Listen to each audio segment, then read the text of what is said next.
yet still know truth will rise and fall. Yeah, that's just the way it goes. We're not to the wise. The world was made to kill. Each day's a surprise. I'm looking at life through my own eyes. I'm searching for a hero to idolize. Hurting the pain as innocence dies. I'm looking at life in my own eyes. Oh, sorry. You caught me in the middle of watching one of the greatest animes of all time, Liberty's Kids. I take my heart into battle, give that freedom battle rattle, get my independent sign, declare it on the dotted line. Let Philadelphia freedom ring and patriotic voices sing. Red, white, and blue, never give up. You represent America. Bro, the song makes me want to learn about American history. Hold on, let me read lesson 15. Yeah. Wow. Okay, so let's talk about lesson 15. So back during the early 1800s, Spain owned Louisiana. Not to be confused with the state which looks like a foot. Louisiana back then was all of this. It was all of this land, right? Land that Spain later gave to France. But before Spain did so, Spain restricted America from New Orleans. Now this was a problem for many Americans because how Americans got their products to the rest of the world was through the Mississippi River. And the Mississippi River goes through New Orleans. With New Orleans restricted, they can't ship out the products. A lot of Americans were angry about this, so Thomas Jefferson, president at the time, sent James Monroe to have a talk with Napoleon of France. And this is how their conversation went. Hey Napoleon, what's up? What's up Napoleon? Let me tell you something, Napoleon. So my people are demanding war against your people in Spain after Spain blocked us from New Orleans. I don't know why they want to go to war with France because France didn't do anything. It was just Spain. But anyways, I was just wondering, can the US just buy New Orleans from you and live our lives normally? Yeah, sure. Do you want Louisiana with that? Great. How? Wait. Do I want Louisiana? Yeah, do you? Why?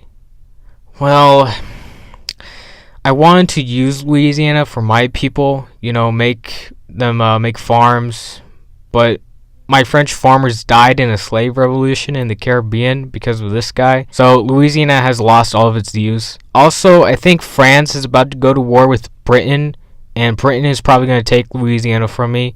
So I might as well just give it away. I'll give you Louisiana for 50 million. Oh, okay. Let me run it by Jeff real quick.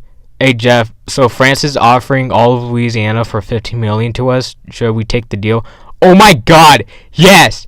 Buy it now! Think of all the farming that could happen. But wait, don't you believe in a strict constitution? Oh yeah, you're right.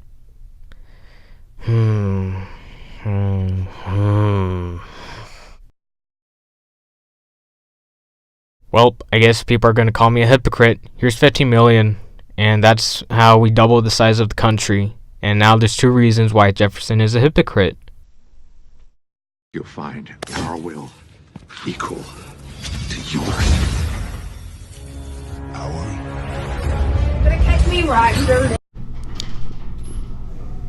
Let us now talk about Mosquito Land, Florida. So back then, Spain owned Florida, and by the 1800s, Spain has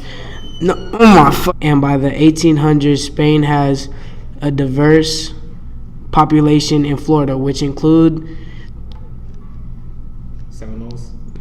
Seminoles, Indians, English people, Spanish people, and runaway slaves. Now there was a little problem with Florida. Spain did not govern. Now, there was a little problem with Florida. Spain didn't govern it right. Because Spain didn't govern Florida properly, they couldn't really control the people there, which meant bad news for Georgia because Seminoles and runaway slaves would raid Georgia. The US wanted to do something because, they're attacking a part of the US.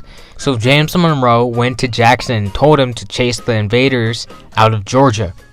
But Jackson had other plans. Jackson invaded Florida, capturing forts, posts, and even replaced the governor of Florida with a white guy. I'm sure Spain was reasonably upset.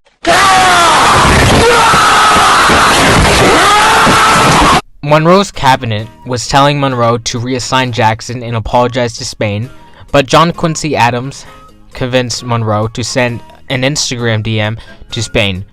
"Govern Florida right or get out!" Spain promptly got out and left Florida. In exchange for Florida, the US gave Spain $5 million. Get the frick out of here! Get the frick out of here! Get the frick out! There was this guy named Moses Austin who wanted a colony in Texas. Mexico went to him and told him, "Hey, so you can have this colony of yours if you follow these rules. Sound good?" "Yeah, it sounds good."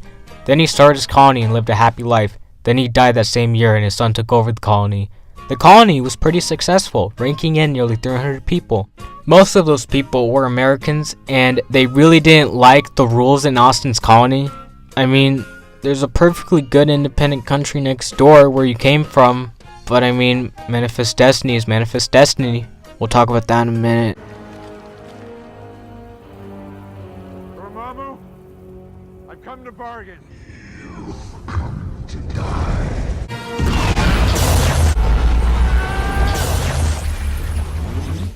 Austin was thrown in jail because Antonio Lopez de Santa Anna accused him of encouraging rebellion.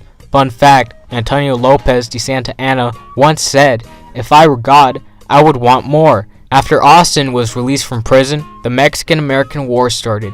The Alamo in a nutshell. Once there was an ugly barnacle. He was so ugly that everyone died. The end. Later, Sam Houston, commander of the Texas Revolutionary Army, had an idea of how the Texans could win the war. They ambushed the Mexicans late at night. General de Santa Anna, the man with a higher GPA than God, was held captive until he would command his people to get out of Texas, and they promptly did. And that's how Texans won the war. Texas was independent for 10 years, then became a U.S. state in 1845 because Americans won Texas for its farmland. I'm sure Jefferson would have really loved Texas.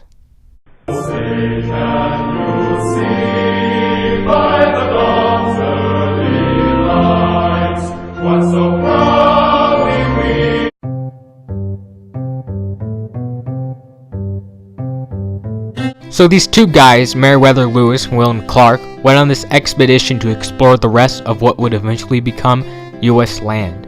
And one place they found was a magical place of fertile soil and some thick trees. This place was called Oregon. The first few Americans who went to Oregon called Oregon a pioneer's paradise. And there was some fresh water in Willamette Valley. These things were enough to make James K. Polk want all of Oregon or none. Many people agreed with Polk because, come on man, there's thick trees over there. But those people didn't want Oregon to the point of war because Great Britain was also in Oregon. So American Britain came to an agreement with the treaty where they both got half of Oregon. And now that half of Oregon is a state. So do you remember America annexing Texas? Well, when America annexed Texas, Mexico saw that as an act of war and the Mexican-American War started, which is retarded. I mean, that logic is equivalent to why aliens invade Earth in pixels.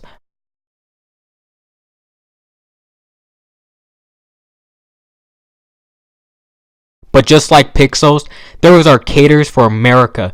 General Stephen Kearny, the general who directed his men to capturing New Mexico without firing a single shot and took control of all of California. General Zachary Taylor, the general who directed his men to capture an entire city, Montreal, and bravely fought Santa Anna.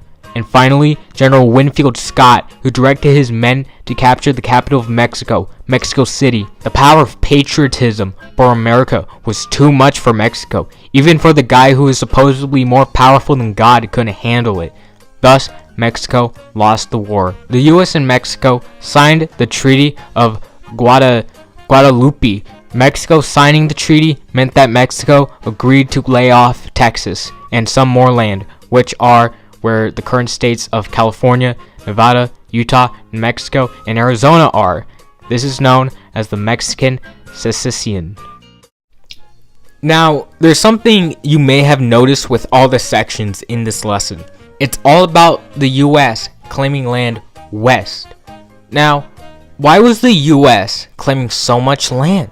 Well, it's because of a well-known thing called MaNiFeST dEsTINY. MaNiFeST dEsTINY is a thing where you just gotta claim land, even if that means killing Native Americans and Mexicans to do so. There's this famous painting which represents MaNiFeST dEsTINY. It's called American Progress by John Gass. Let us talk about this little piece right here. So we got some natives over here riding some horses, just horses. I mean, come on, look at Americans over here. We don't just got horses. We got horses pulling stagecoaches. We got trains. We got farmers. We got modern houses, cities, and we rule the water you see back there. We also got the heavens supporting us. This sweet little angel right here be laying power lines for us, bro.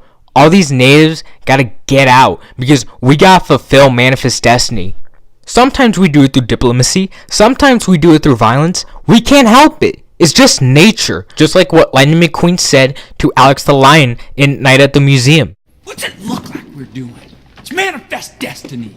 You can't fight it, neither can I. You said it, Owen Wilson. I mean, we're just Americans hoping and praying for a brighter day. Listening to our hearts, because how can we see it any other way? We're just looking at life.